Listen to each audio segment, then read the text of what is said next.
I'm Ned Cowell, I'm Head of Medals, Arms and Militaria at Woolly & Wallace. I'm here today to talk to you about one of the lots in our 10th of June auction. And this one is particularly exciting to those of you who are collectors of artefacts associated with the Jacobite uprising of 1745. We have a wonderful little archive of documents here. They are duplicates, but early duplicates, as is I think often the case with this sort of material.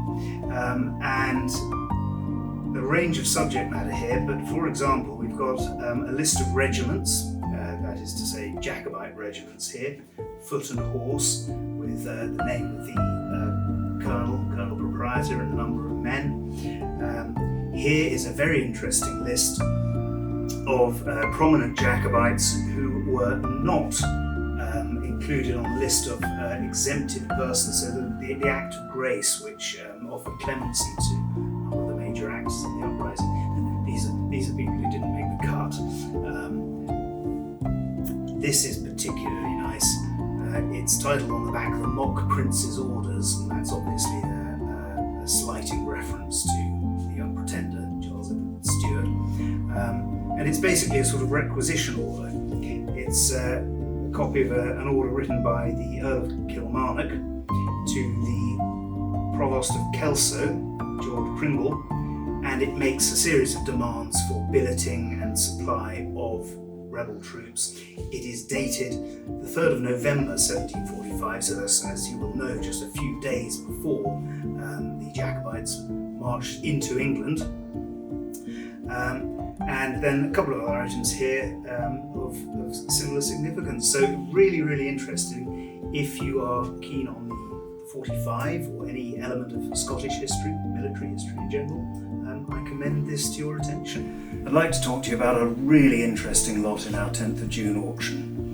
Now, we have here an archive of letters written to a man named George Wyndham, who was a very important British statesman at the end of the 19th, the beginning of the 20th century.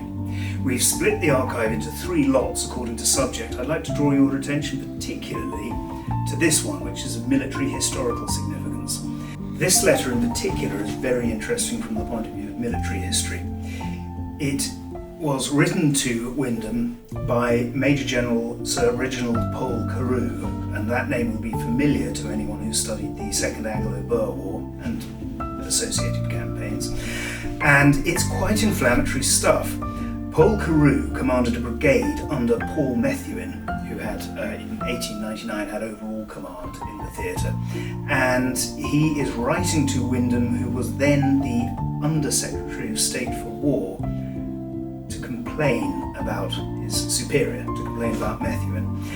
They just fought 2 battles, both pretty unsatisfactory from the point of view of the British. Modder River, which was a very, very costly victory, and Magersfontein, which was a point at which the Boers delivered a check to the British advance. And Pole Carew goes into quite a bit of detail. He complains about Methuen's poor leadership. He particularly lays emphasis on faulty reconnaissance. And he actually goes so far as to suggest that one component of the British reconnaissance, which was a sort of an irregular cavalry or mounted infantry unit called Remington's Horse, Pole Carew suggests that members of that unit might have even been guilty of treachery and deliberately misleading Methuen as to the Boer dispositions.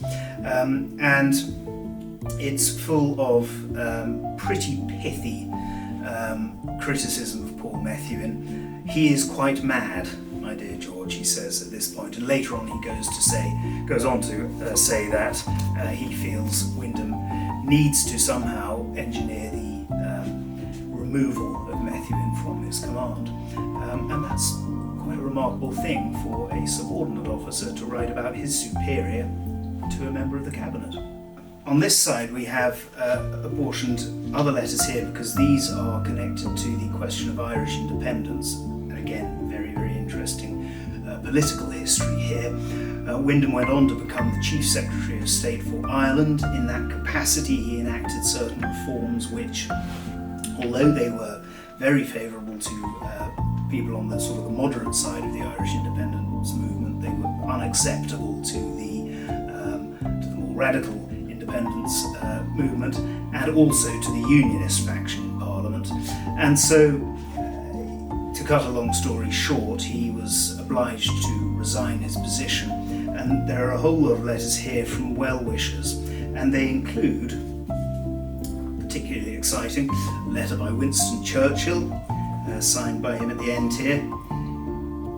Always your sincere friend, Winston Churchill, and he is offering his sympathy and support, and other similar letters here. This is Arthur Balfour, and he was the Prime Minister at the time, and all sorts of other important personalities all write to Wyndham on the same subject. And then we have a further collection here which covers more general subjects, but again is full of fabulous autograph signatures, several more for Winston Churchill there, or a number more of Winston Churchill, and lots of other important people. So please do have a look at the catalogue online. All the details will be found on our website, and once again the auction is the